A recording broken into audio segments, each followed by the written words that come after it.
जैसा कि हमारे बीच में पढ़ा गया है, नीति वचन उसका 13वां अध्याय उसके 5वें पद से लेकर 7वें पद तक।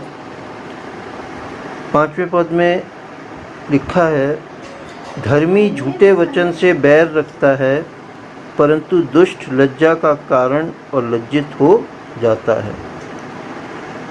धर्मी झूठे वचन से बैर रखता है, यानी कि जो परमेश्वर से डरने वाले हैं और जो उसके आज्ञाओं को मानने वाले हैं, क्योंकि वो जानते हैं कि झूठ क्या है, झूठ का पिता शैतान है। तो जो धर्मी लोग हैं, जो खुदा के सत्य को जानते हैं, खुदा की बातों को मानते हैं, परमपिता की परमेश्वर की वचनों पर चलते हैं, वो झूठ से क्या करते हैं, बैर रखते हैं। परंतु जो दुष्ट जन होता है, जो परमेश्वर की आज्ञाओं को नहीं मानता, दुष्ट लज्जा का कारण और लज्जित हो जाता है, यानी कि उसे आखिर में लज्जित ही होना पड़ता है, जो झूठ के पीछे चलता है। 6ठे पद में, धर्म खरी चाल चलने वाले की रक्षा करता है, परंतु पापी अपनी दुष्टता के कारण उलट जाता है। धर्म जो है, धर्म क्या है? प्रेम, सत्य और अहिंसा। धर्म क्या है?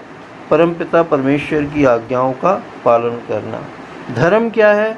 विश्वास के साथ जीना, अपनी समझ और अपनी बुद्धि का सहारा नहीं लेना है। तो धर्म जो है, जो इस पर चलते हैं धर्म पर, तो धर्म जो है उनकी रक्षा करता है, परंतु पापी अपनी दुष्टता के कारण उलट जाता है। आखिर कब तक चलेगा वो? हम परमेश्वर से बैर रखकर नहीं चल सकते, या हम परमेश्वर की आज्ञाओं को बिना माने हुए अपने जीवन में अच्छे दिन नहीं देख सकते। अगर आज हम परमेश्वर पिता की इच्छा पर चलते हैं, धर्म पर चलते हैं, तो उसका वादा है कि वो अनंत जीवन हमें देता है, जहां हमारे सारे आंसू वो पोंछ डालेगा। लेकिन अगर हम परमेश्वर पिता की इच्छा पर नहीं चलते हैं, हम उसके विरोध में चलते हैं, हम झूठ को ही अपना सब कुछ मानते हैं और दुष्टता की बातें हमारे अंदर पाई जाती हैं, तो हमारा एक दिन उलट पलट हो जाना लिखा हुआ है। ठीक, तो हमें क्या चलना चाहिए? धर्म की चाल पे ही चलना चाहिए, क्योंकि धर्म खरी चाल चलने वाले की रक्षा करता है। 7वें पद में, कोई तो धन बटोरता परंतु उसके पास कुछ नहीं रहता, और कोई धन उड़ा देता तो भी उसके पास बहुत रहता है।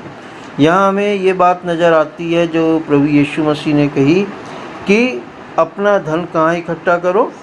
स्वर्ग में इकट्ठा करो, जहाँ पर ना चोर सेंध लगाता है और ना काई और कीड़े बिगाड़ते हैं। बहुत से लोग क्या करते हैं कि इस संसार में धन बटोरने में लगे रहते हैं, पैसा कमाना, हाय पैसा, हाय पैसा, हाय पैसा। और मैंने तो अपने जीवन में बहुत से ऐसे धनवानों को भी देखा है जिनका पैसा सचमुच में कीड़े खा जाते हैं, चूहे कुतर जाते हैं नोटों की गड्डियों को, और उनका पैसा बिगड़ जाता है। लेकिन क्या वचन का परमेश्वर का वचन बिल्कुल ठीक है अपनी जगह। क्यों? क्योंकि कोई तो धन बटोरता परंतु उसके पास कुछ नहीं रहता, और कोई धन उड़ा देता है। उड़ा देने का क्या मतलब है? ये नहीं कि अय्याशी में उड़ा देना, ये नहीं कि बुरे कामों में उड़ा देना, नहीं। जो अपने धन के द्वारा दान में उड़ाता है, दान देता है लोगों को, उसका पैसा कहाँ जमा होता है? स्वर्ग में जमा होता है। क्योंकि यीशु मसीह ने कहा कि अपना धन कहाँ? स्वर्ग में इकट्ठा करो। हम स्वर्ग में कैसे इकट्ठा कर सकते हैं?